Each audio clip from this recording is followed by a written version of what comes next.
Okay, greetings everybody. It's excuse me, it's November 22nd, 2022, just a couple of days before Thanksgiving, and once again we're all gathered here to regale you with tales of the internet. What else would be better on a day like this? Don't forget, today is Taco Tuesday, the Tuesday before Thanksgiving, and we are here to make your life a little bit brighter. There have been a few developments that have come up recently. With me, as always, is excuse me, is Jacob Kraniak, Deputy Director here at FIC, and also coming to you live, probably from his office, if I see properly, is Brad Ickes from OCG Communications, and a few things that I just want to get out of the way from a housekeeping perspective. Okay, so for those of you that are out there in internet land, we're now joined by our treasurer on the board, Kit Cowan, who is coming to us live from Ulster County in New York. In any event, there is some information that we're going to be sharing with everybody, and I'm just going to kind of outline what those things are, so that everybody knows what we're going to be covering here. The first one is a very recent development, which has to do with the Attorney General's office in the state of Connecticut. We just learned just before airtime that the Attorney General in the state of Connecticut is going to be conducting an investigation into Altice/Optimum/ whatever they want to call themselves, and they will no doubt get to the bottom of whatever it is that they're looking for, and hopefully this will become a pattern. You know, we've already interacted with New Jersey and their Board of Public Utilities. We've already interacted with New York and the Public Service Commission, and now comes Connecticut. So anybody out there that may be listening in Connecticut, you have your elected representatives. Now's the time. Go and make a phone call, send them an email, whatever it is that suits your fancy. But get the word out to them. Let them know that that you do share this concern, and that you're going to be watching what happens. So that's number one. Number two, we also have some further new information regarding what's commonly referred to as the 477 data, or the FCC Broadband Maps. Some of you may be aware of the fact that these maps were relatively recently redrawn. And we're going to talk in more depth about that. I'll at that point turn things over to Jacob, who's a little bit more familiar with these things. Next is the FCC nutrition labels. Again, it's kind of a new development. Everybody is looking to make a standardized format so that everybody is saying exactly the same thing when it comes to what people are getting for the money they're paying. So if you're a ratepayer, the information that you receive should be roughly the same, regardless of whether you are in New York or Texas or Montana. That part won't really matter. The only thing that will matter is the actual data that's contained in there, but the format will be the same, which means that you'll be able to read, interpret, and understand all of that information in a much easier fashion. One of the folks that is on our board, who also works with Planet Networks, we understand that their information has been released in terms of the nutrition label. So we're glad to see that these things are coming to fruition here.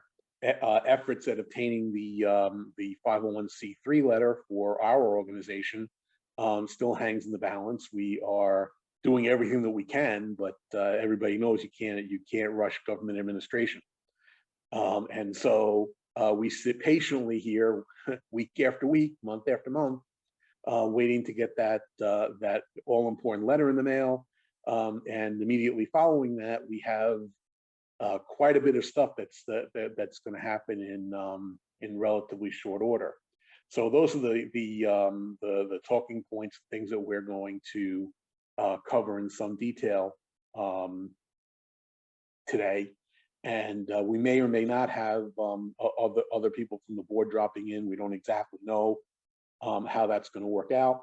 But I want to go back up to the top of the list and talk about the 477 data and what's happening with the maps. So for that, we'll go to Jacob. Thanks, Frank.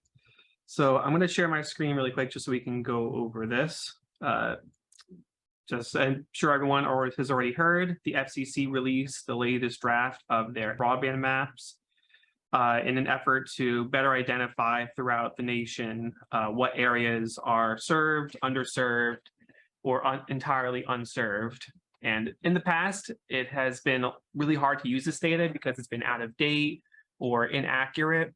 But this new updated map the intention is to make that easier to work with. And not only that, but they want to hear from ratepayers across the country. You're able to now challenge this data. So if there's something on this map that you feel is inaccurate, it says that you have service somewhere where there truly isn't, you're able to challenge that data and send that back to the FCC, and they want to hear that information. So I'm not going to go too much into detail, but I will just do a brief overview. The area summaries are probably our favorite method to use. Over here, you can hit this, and it says updated as of June 30th of 2022. You can choose the minimum speed available in a given area, and you can choose the type of technology that's available in a given area. So right now, it shows the whole country is served, but that's not the whole picture because that's including fixed wireless and satellite, which is not really comparable with terrestrial broadband. And by terrestrial, we mean ground-based cable or fiber. So we can change that. I can have it filtered to only show terrestrial. And now it's a much different picture. Out west, there's almost nothing because they rely on satellite out there. To make it even more specific, we can say we want everyone to have gigabit. Everyone should have at least fiber service, which is few and far between. And the picture is even more bleak when you look at fiber, because fiber is it's a new, I can't even call it a new technology. It's been around for a while, but we still have a long ways to go. If you look at our area, you can see that the coverage with gigabit fiber is close to nothing in a lot of our area on Long Island. Same thing goes for New Jersey. I mean, across the country. That's what the picture looks like. But you have the ability now to go and challenge that. I don't think you can do it on the website, but you can do that on, if you open it up on your smartphone, this website here, broadbandmap.fcc.gov. I'll put a link for that down in the description of this video. Hey y'all, Jacob here. While I was editing the video, I did figure out how to submit the availability challenge from your desktop on the website. The step that I had missed was you need to zoom in to as far as it can go, and you'll see all these dots appear. Let me switch the view. Yeah, so you're just gonna zoom into your address. I picked a random business address here, select it, and then over here on the right, you'll see the option for availability challenge. You can then select whichever provider you want to comment on for that area. You can either say, it's not available, or it's not fast enough, whatever issue you have with that provider, you'll have the option to submit that here. We're cautiously optimistic that this is going to be a positive outcome. The most important part is how the regulators define what is served and underserved. If they're including satellite and DSL and fixed wireless as part of the definition of what is served, broadband, that's not really a great place to start, because for the people who are working from home, doing school from home, you need at least 100 down and let's say 25 up at a minimum.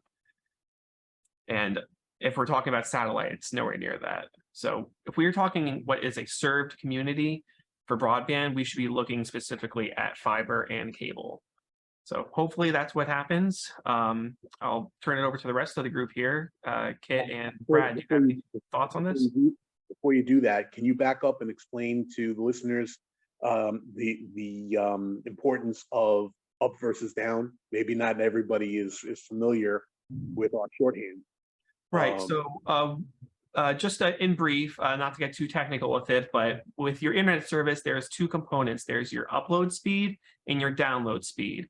The one you hear about most often over the past few years has been download speed, how quickly a file or a video or anything can come from the internet to your computer.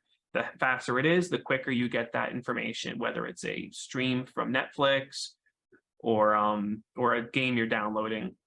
That's the download speed. But recently, especially since the pandemic, upload speed has become more important because that is what you need for remote calls like we're in right now, for Zoom. You need to be able to send information out of your network to other parties.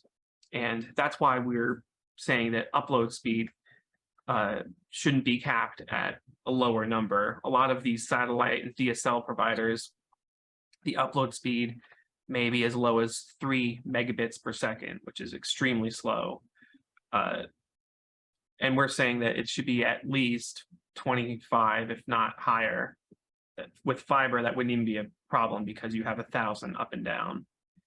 But that's the basics of what upload and download is.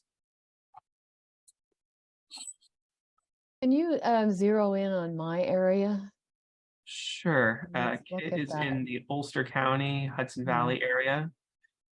Yeah. So I'm gonna, let's switch this to cable and fiber. Still didn't change that much. No, we certainly didn't. Yeah, here we go. Lloyd. Yeah. So I can, if I turn on the 250 to 500 to 250 by 25, that means 250 down and 25 up Up. filter, cable and fiber. You can see the area is covered by that, but this does not define. It's not reality. Right, it's not reality. If you look over here, I just switched to this provider view. The three biggest providers in coverage are HughesNet, Viasat, HughesNet, Viasat, and SpaceX, Starlink, which are all satellite providers. And like we said, Starlink is kind of working in the right direction, but it's still not comparable to cable. And you have to go all the way down to Comcast before you get to anything that resembles terrestrial broadband, and that is only 33% served in this area, which is. How can they say there's no Altis? There's no.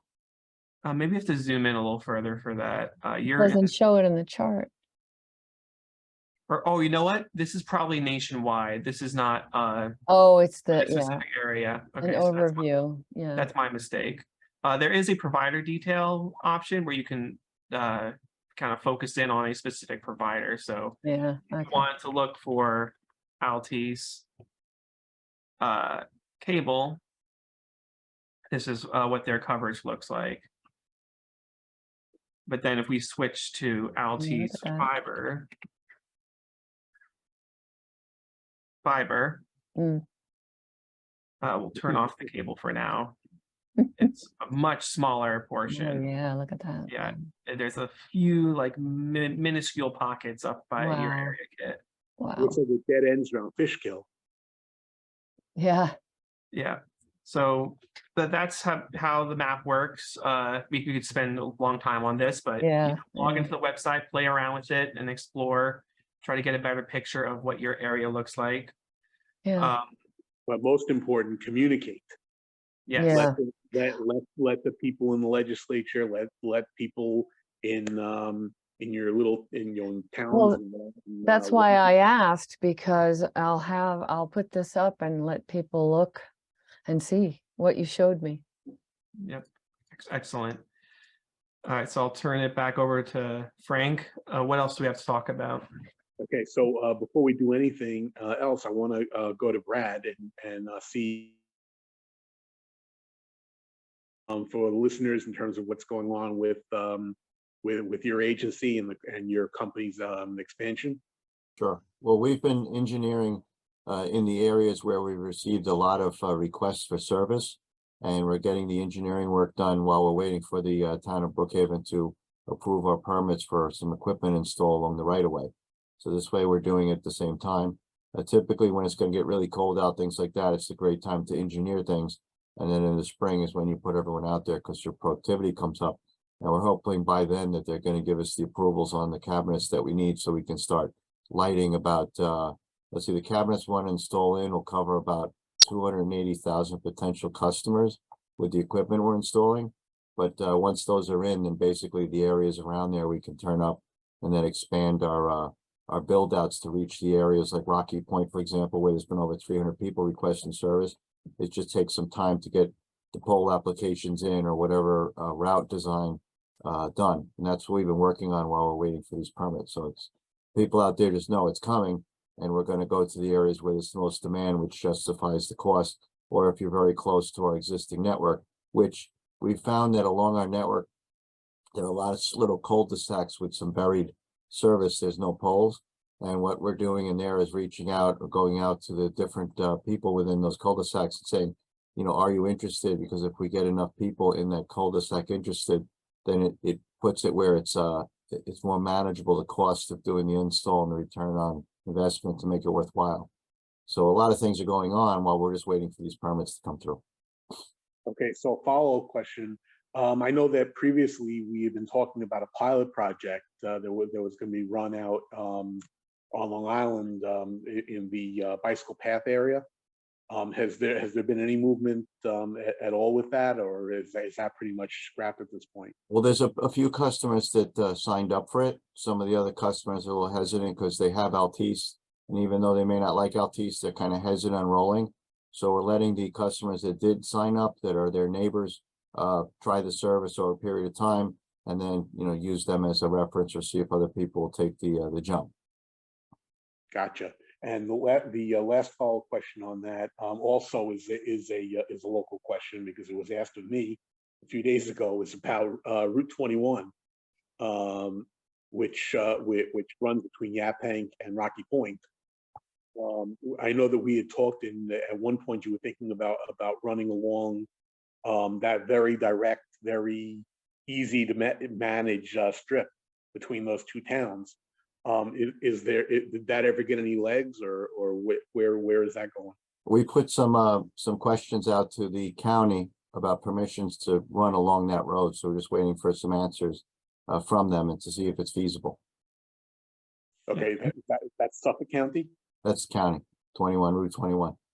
Yep, I'm looking at the map here. Am I okay sharing my screen? Sure. Absolutely. Okay.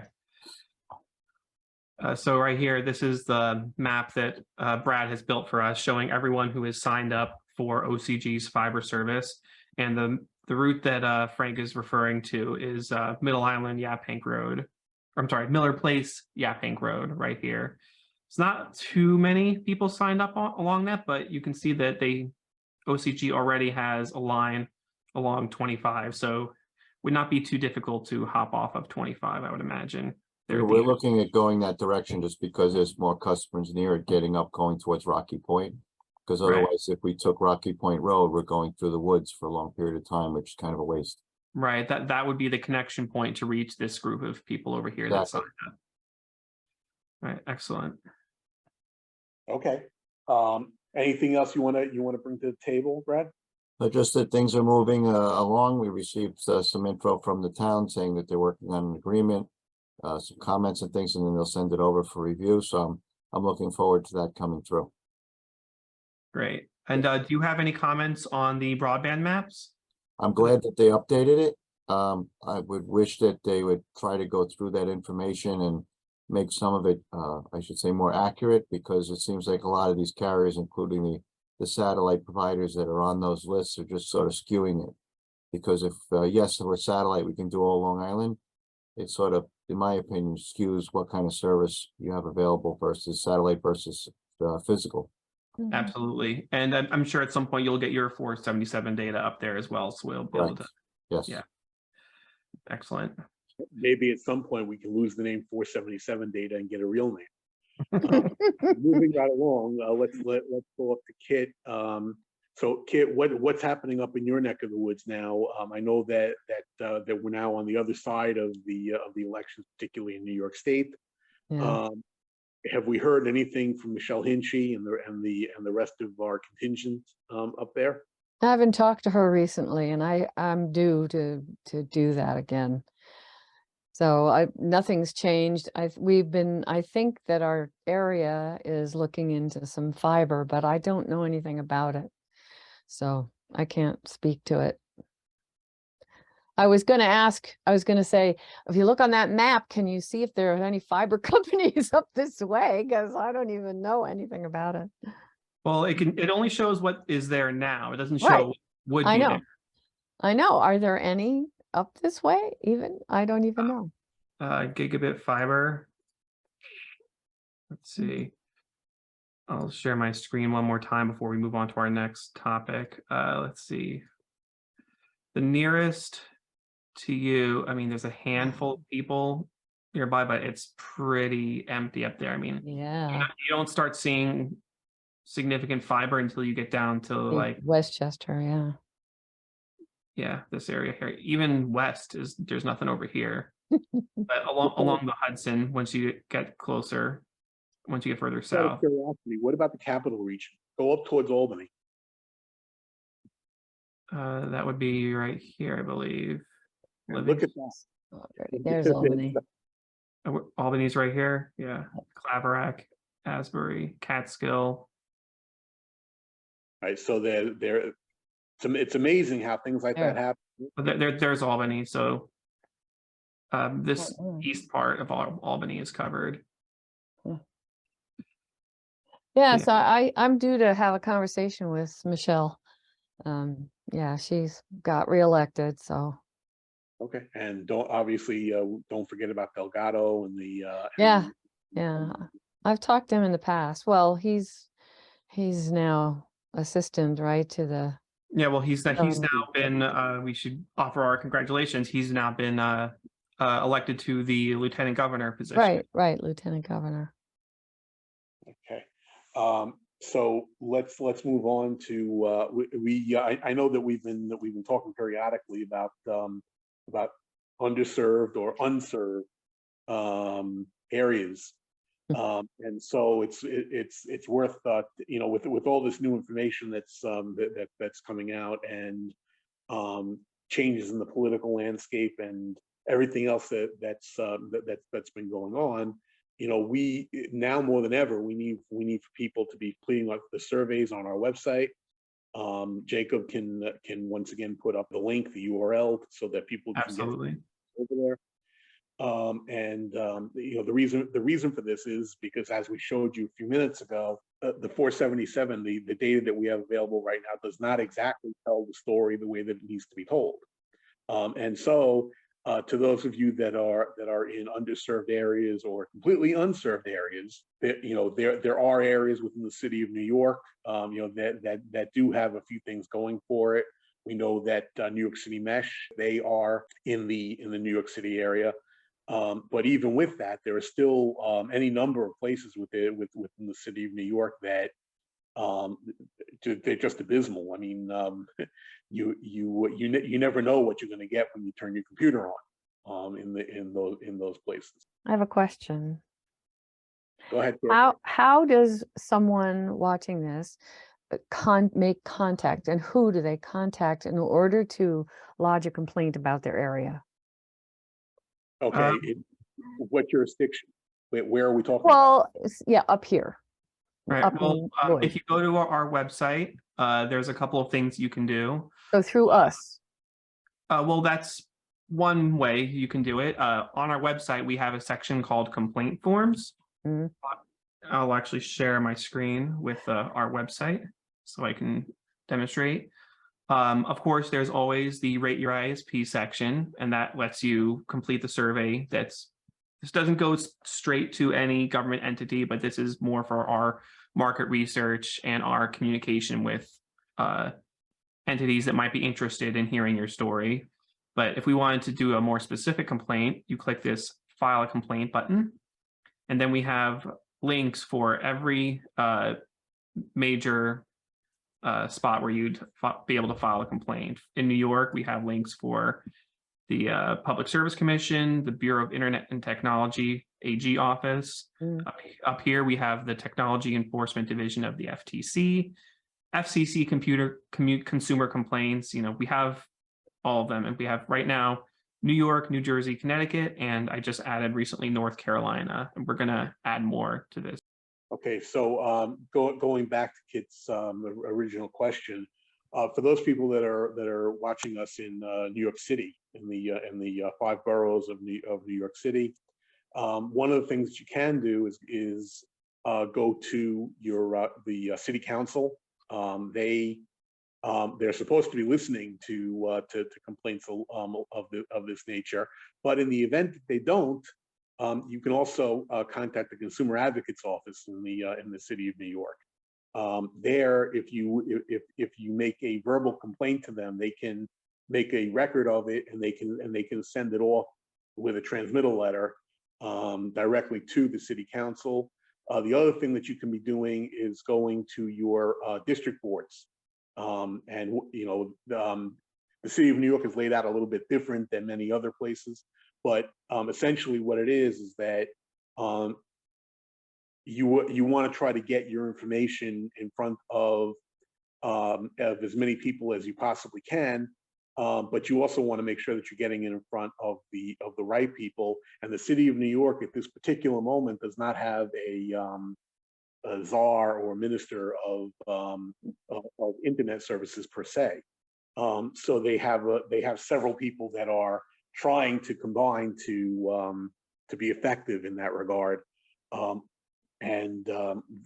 Whether or not they're successful with that or not is going to depend on all of you that are out there that make your voices heard. And so outlying places like in the borough of Brooklyn, if you are in South Brooklyn, which would be Coney Island, Sheepshead Bay, Brighton Beach, all of these places, you probably have it worse than the others who are perhaps downtown in Brooklyn that have more, or at least a few more options. So for all of you that are there, we're well aware of the pain that you have with that, and we are working on it. We're every day we're getting more people that complete our surveys. Many of them are from Kings County in various places. So to the extent that you're doing that, also tell your friends, tell your neighbors, tell your family. And in the worst case scenario, if they don't understand what you're saying or they want to talk back about it, you send them to us and we'll straighten it out and we'll get them to do what needs to be done. So with that, we have 2 more. I think we had 2 more articles to look at. You may have also heard that after FCC made the announcement of the broadband maps, around that same time, they also announced what they're calling broadband nutrition labels. I'm using air quotes for that because they haven't really come up with a better term for it, but that's essentially what they are.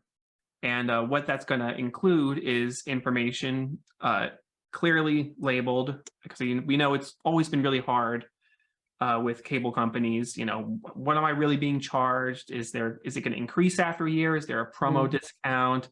Are there modem fees? Is there a network enhancement fee? Whatever you want to call it. And now by law, federally, all internet service providers are required to have a very simple, easy to read explanation of what all of their charges are and what a consumer would expect. Not just on the prices, but also on the speeds, and I think uptime is on here too. Speeds, latency, and packet loss. So I'm going to share my screen briefly. We're actually going to show one of the first ones we got to see, which is from our friends at Planet Networks. This is on their Facebook page here, but just like I mentioned, let's look at their gigabit plan. It clearly says what the month-to-month plan is, how much you'll be spending in a year, unlimited data included, free installation, typical upload speed, download speed, and do you restrict network management, which basically means do you restrict the speeds based on like a high amount of usage, which is no. But now every provider, your Verizon's, Charter, Comcast, Optimum, they're all going to have to create one of these and be transparent about what they are offering to their customers. So with that, I'll go to the group here. Frank, Kit, and Brad, any thoughts? No, I'm just curious on how they're gonna police that, because I think that's one of the most important things in today's internet world, to actually police what people are saying, you know, trust but verify, to make sure Right. what they're saying is Yeah. available. Because Thank you, it Mr. doesn't Nagle. seem to be the story for almost everything we've seen. Yeah. Right. I mean, oh, they did say, again, it's until we actually see change, well, it's kind of up in the air, but the FCC did say that most major internet providers are going to be required to provide this data within the next 6 months. So they have a 6-month deadline to provide this data. Robert here, Calling Networks, just, you know, ahead of the game, getting it in early. And then smaller providers with I think under 10,000 or under 100,000 customers, they have a year to provide the data. Mhm. So after that period of time, if we still don't have these nutrition labels for every provider, then the FCC should definitely be looking into it. Seeing So what that would mean that Verizon or Altice cannot put those, they have the bill and it has random things all over the place. So they can't do that, right? They have to. Yeah, they can't, it can't be as misleading as it was in the past. They need to be very clear and transparent about exactly what you're being charged, exactly what fees are being included, if it's promotion or if it's not a promotion. And this is even for new customers, not just for people who already have a bill. They'll have to disclose that if there's a promotion, it's going to go away. This price that we're advertising is not going to be there permanently. Right. Now, it's worth pointing out that these disclosures are only going to be as good as the enforcement that surrounds them. Yeah. So right now they're in implementation phase. They're trying to shake the bugs out and trying to get everything working. Again, another use for the legislators and other agencies would be to keep them in touch, as it were, regarding enforcement. It may be that there has to be some kind of, for lack of a better word, agency or group that's responsible for enforcing these or referring these for prosecution to the AG's office or something along those lines. Right. Ultimately, that's as a group, that's probably what we should be pursuing. Yeah. Whether or not police. that will happen, it's hard to say. But before it completely slips my mind, as Jacob was talking before, it occurred to me that I actually have a topic that we're going to reserve until our next FICTV session. I'll just tease it a little bit. It has to do with fees. So any of you that are paying fees or rates to the big tech, you're going to want to visit us. In about a month, we'll be back with a bunch of information about that very subject, fees. And so with that, that was actually the last thing. Do we have any other articles? Well, we didn't talk about the Connecticut story. Oh, you're right. Okay. Before we get into that, Brad, you said something. What did you say? You have to form the internet police. Yeah. And I think Al Gore beat us to that. All right, so I'm just going to share my screen again and look at this article here. It's saying that this is really exciting news. The Attorney General in Connecticut has launched an investigation into Optimum, which is always good news. Yeah. And we've seen this happen already in New Jersey with the Board of Public Utilities. We've seen this happen in West Virginia with their Public Service Commission. But it's interesting to note that this one is from the Attorney General, not a utility. This is from a regulator or I guess that's the judicial branch. So they're looking at it from the complaint perspective. They said that they received nearly 500 consumer complaints dating back as early as January 2017. And they're investigating a bunch of questions through their Department of Consumer Protection.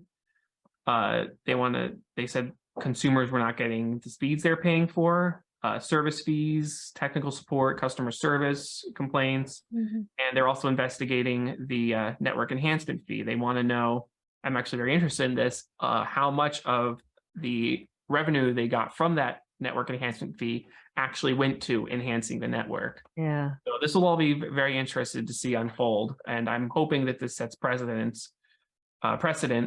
for New York to do the same thing. yeah. I'll pass it on to Frank. Do you have any comments? On this, nothing that I didn't say at the top of the show.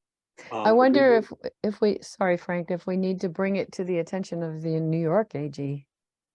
Yep, we can definitely do that. I already posted on all our socials, at least contacting Connecticut's Attorney General and offering our survey data that we've collected. Mm. We have the aggregated,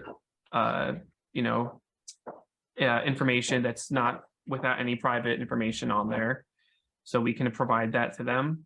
And yeah, absolutely, we can reach out to the New York Attorney General, Letitia James, Yeah, and ask her to do the same, show that there's precedent for investigation. sorry, Right. I interrupted you, Frank. Okay. As a practical matter, it might be a faster, easier idea to contact Jill Faber, because we already have a Right. working relationship Right. Yes. with her office. So yeah, I do believe that that we should be doing that. So I don't think that I have anything else that I can add to that hasn't already been said on the subject of the Connecticut AG's office. Does anybody else have anything else to bring to the table that they want to add? No, I think we can wrap it up. And I also want to make sure to let our followers know that you can always follow us on Instagram, Facebook, LinkedIn, and Twitter. We're still on Twitter. And you can also subscribe to us on our YouTube channel here. Make sure to like the video and share it with others that you think might be interested in what we're doing. And shoot us an email if you're interested in working with us in any way. Okie dokie. And with that, have a good night, all. Love to have you. Bye. Good Bye night, now. all.